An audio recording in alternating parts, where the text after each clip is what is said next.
Am I the a-hole for not including my sister-in-law in the wedding morning prep, which led her to cry through the entire wedding? I, 26F, Latina, just got married to my husband Liam, 30M, and although our wedding was overall beautiful and magical, a situation involving my sister-in-law left me feeling conflicted. I'd appreciate your perspective. So here's the deal. In my culture, there's a distinction between a cunata, sister-in-law, like your husband's sister or your brother's wife, and a concunata, which in English would be something like a sister-in-law, the wife of your husband's sibling. Let's call mine Camille, 27F. She's married to my husband's older brother, Mark, 32M. My actual sister-in-law, Sophie, married to my brother, was there too and saw everything unfold. Side note, Sophie wasn't part of my bridesmaids, but she was included in the morning of the wedding for makeup and hair cause we are a lot more closer, and cause she asked me for a place to get her makeup done at least 2 months prior to the wedding, and I have the GF of one of my bridesmaids cancel, but her spot was already on the contract, so I told Sophie she could be with us. Besides that, my brother couldn't make it to the wedding, and I didn't want for her to feel alone. A couple of months before the wedding, I stayed in North Carolina with my father and mother-in-law and one of my brothers-in-law, Jack, 27. I don't have many friends there, and we were living in a retirement community, so I spent a lot of time at home. Camille and Mark also live in NC but farther away, and since I don't drive and I'm not familiar with the area, I didn't invite her over. That said, on previous trips to NC, I did try to connect with her and help her with things I know are important to her professionally. We're not close, but I always try to be cordial and respectful.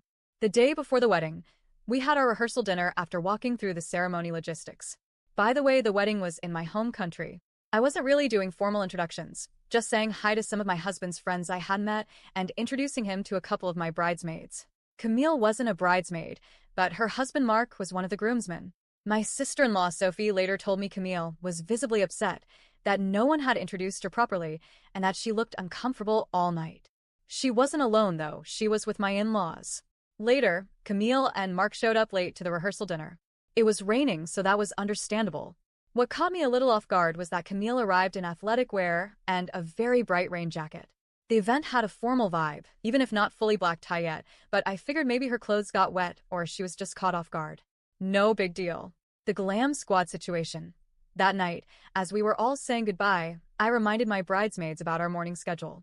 That's when Mark asked my husband Liam if Camille was coming to the hotel to get ready with us. Liam asked me and I said no. We had a glam team hired with a contract and a specific headcount.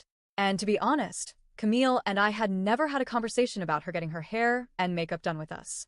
It hadn't even crossed my mind. I didn't think she'd want to spend money on separate glam either. Mainly because I've been told, though I've never witnessed it myself, that they sometimes ask my father-in-law to pay for parts of their trips. For example, in this case, I was told Camille went to my father-in-law insisting he book the Airbnb immediately after New Year's, or else she would charge it herself and invoice him later. My father-in-law often gives in because he doesn't want to cause any problems. That night, things escalated. Mark and Liam had a heated conversation where Mark said things like, if my wife isn't welcome, then I'm not welcome either, and that Liam and Camille needed to talk, just the three of them, without me. Which I found kind of absurd because we're talking about the morning of my wedding. Why would my husband have a closed-door meeting about it without me? The morning of the wedding, my MIL texted me the night before saying she'd be with Camille the next morning. I replied kindly that it wouldn't be possible,